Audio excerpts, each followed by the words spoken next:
এক ছিল ছোট্ট সাদা ভেড়া, তার নাম ছিল মিলু। মিলু ছিল এত নরম আর তুলোর মতো সাদা, যেন এক টুকরো মেঘ আকাশ থেকে নেমে এসেছে। মিলু থাকত এক সুন্দর খামারে, পাহাড়ের পাশে সবুজ ঘাসে ঢাকা। সেই জায়গাটা ছিল একেবারে স্বপ্নের মতো। ওর পরিবারের সবাই ওকে খুব ভালোবাসত। বাবা ভেড়া, মা ভেড়া আর ছোট্ট ভাই মিকু। প্রতিদিন সকালে মিলু ঘুম থেকে উঠে লাফিয়ে বলতো, চলো মা, চলো বাবা, আজ আমি সব ঘাস খেয়ে ফেলব। তার ভাই মিকু দুষ্টু হেসে বলতো, ঘাস খাওয়ার চেয়ে খেলতে চলো। একদিন সকালবেলা মিলু আর মিকু ঘাসে গড়িয়ে গড়িয়ে খেলছিল। তারা লুকোচুরি খেলত, ঘাসে লাফাত, কখনো গোল হয়ে ঘুরে যেত। মিলু বলল, আজ আমরা নতুন জায়গায় যাব, নতুন ঘাস খুঁজব। মিকু বলল, চলো, আমরা হব ঘাসের খুঁজুনি ভাই।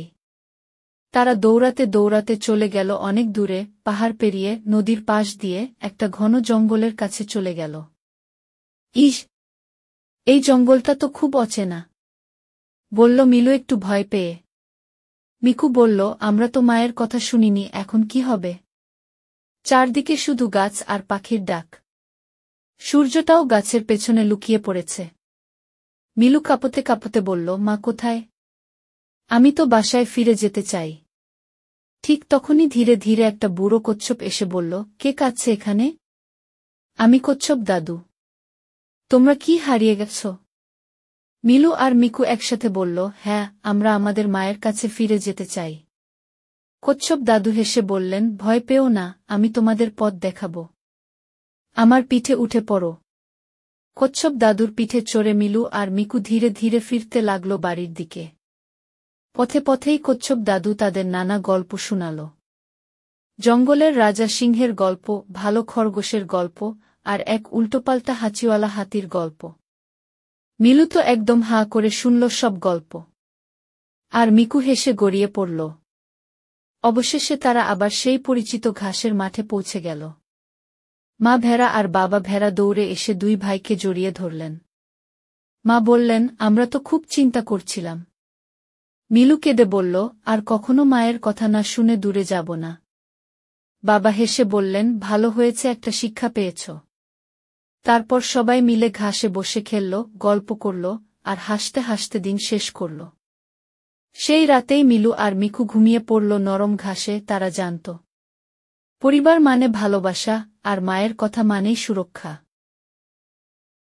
এক জঙ্গলের এক কোণে একটা সবুজ পাতার নিচে বাস করত একটা ছোট্ট সূর্যপোকা। তার নাম পুটি। পুটি খেলাধুলা আর রং পছন্দ করত খুব। সে যখনই আকাশের দিকে তাকিয়ে প্রজাপতিদের ডানা মেলে নাচ দেখত, ভাবত, আমার যদি ডানা থাকত, আমি তাহলে লাল নীল ফুলে উড়ে যেতাম, আকাশ ছুঁয়ে দেখতাম। একদিন সে তার বন্ধু পিঁপড়ে মিঠুকে বলল, মিঠু, আকাশে কি আছে বলো তো? ওহ, আকাশে তো মেঘ থাকে, পাখি থাকে, আর কখনো রংধনু আসে। রংধনু? সেটাও কি রঙিন? হ্যাঁ, 7টা রং। তুমি যদি প্রজাপতি হতে পারতে, তাহলে হয়তো উড়ে গিয়ে ছুঁয়ে দেখতে পেতে। পুটির চোখে তখন বড় বড় স্বপ্ন জ্বলজ্বল করছিল। একদিন হঠাৎ করেই পুটির মনে হল তার শরীর যেন ক্লান্ত, কিন্তু মনের ভেতরে একরকম উত্তেজনা। সে একটা গাছের ডালে উঠে একটা নরম কোকুন বানিয়ে নিল। আমি একটু ঘুমাবো বলে সে চোখ বন্ধ করে ফেলল। বহুদিন কেটে গেল। বৃষ্টি এলো, রোদ এলো, পাতারা ঝরল। পুটি ছিল গভীর ঘুমে। এক সকালে সূর্য যখন একেবারে সোনালি আলো ছড়াচ্ছিল, পুটির কোকুন কাঁপতে লাগল। চির চির ফাটল ধরল কোকুনে। আর বেরিয়ে এলো এক দারুণ সুন্দর প্রজাপতি। লাল, নীল, হলুদ, সবুজ রঙের, যেন বৃষ্টি নামল তার ডানায়। পুটি অবাক হয়ে বলল, এটা আমি? আমি কি সত্যিই উড়তে পারি? সে ডানা মেলে প্রথমবার আকাশে উড়ল, ধীরে ধীরে, তারপর ঝপঝপ করে অনেক উপরে। পাখিরা বলল, স্বাগতম পুটি, তুমি এখন আমাদের মতো এক আকাশবাসী। পুটি এখন প্রতিদিন রঙিন ফুলে বসে মধু খায়, ছোট্ট ঝরনার ধারে বিশ্রাম নেয়, আর শিশুরা তাকে দেখে হাততালি দেয়। একবার সে রংধনুর খুব কাছে চলে গেল। বাতাসে ভাসতে ভাসতে সে বলল, এখন আমি জানি, স্বপ্ন শুধু কল্পনা না, সেগুলোও একদিন সত্যি হতে পারে। শেষ কথা, তোমরা যারা ছোট আর স্বপ্ন দেখো, একদিন তোমরাও রঙিন ডানা মেলবে। শুধু বিশ্বাস রেখো।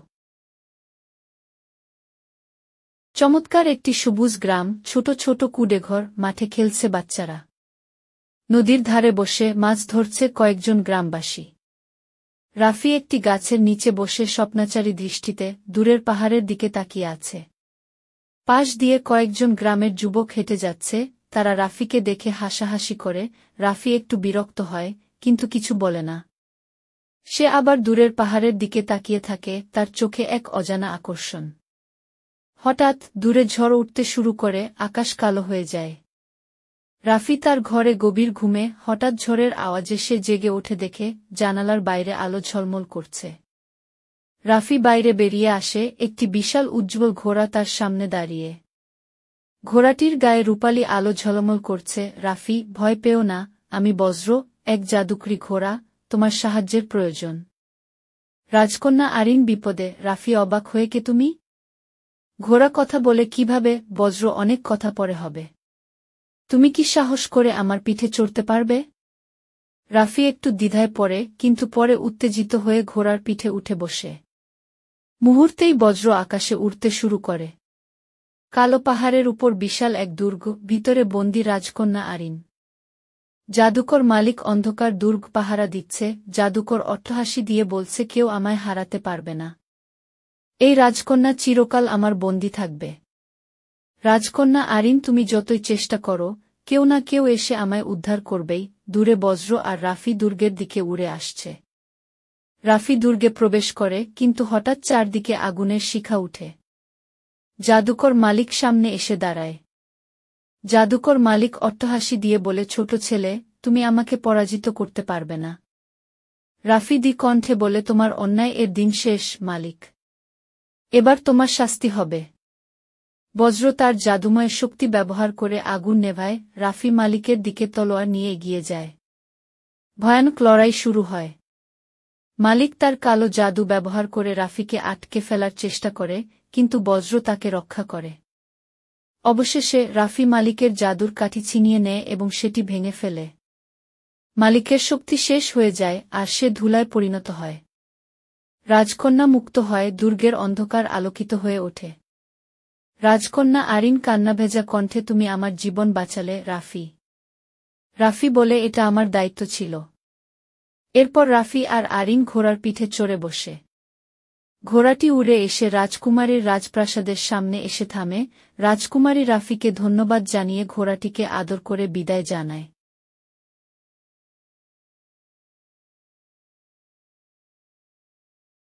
কোনো এক সময়ের কথা, একটা সুন্দর বাগানে ছোট্ট একটা আপেল গাছ ছিল। আপেল গাছটি খুব খুশিতে থাকত, কারণ তার সবুজ পাতাগুলো রোদের আলোয় ঝলমল করত, আর মাঝে মাঝে তার ডালে লাল টুকটুকে আপেল ধরত। গাছের নিচে শিশুরা এসে খেলা করত, দোল খেত, গল্প করত, আর তার ছায়ায় বসে বিশ্রাম নিত। আপেল গাছের আরও অনেক বন্ধু ছিল। রঙিন পাখিরা তার ডালে বসে গান গাইত, প্রজাপতিরা উড়ে এসে তার পাতার উপর বিশ্রাম নিত, আর ছোট ছোট খরগোশরা তার গোড়ায় ঘাপটি মেরে থাকত। সে খুব ভালোবাসত তার এই জীবনকে। কিন্তু একদিন হঠাৎ করেই সব বদলে গেল। একদিন সকালে আপেল গাছ লক্ষ্য করল, তার কোনো বন্ধুই আর আসছে না।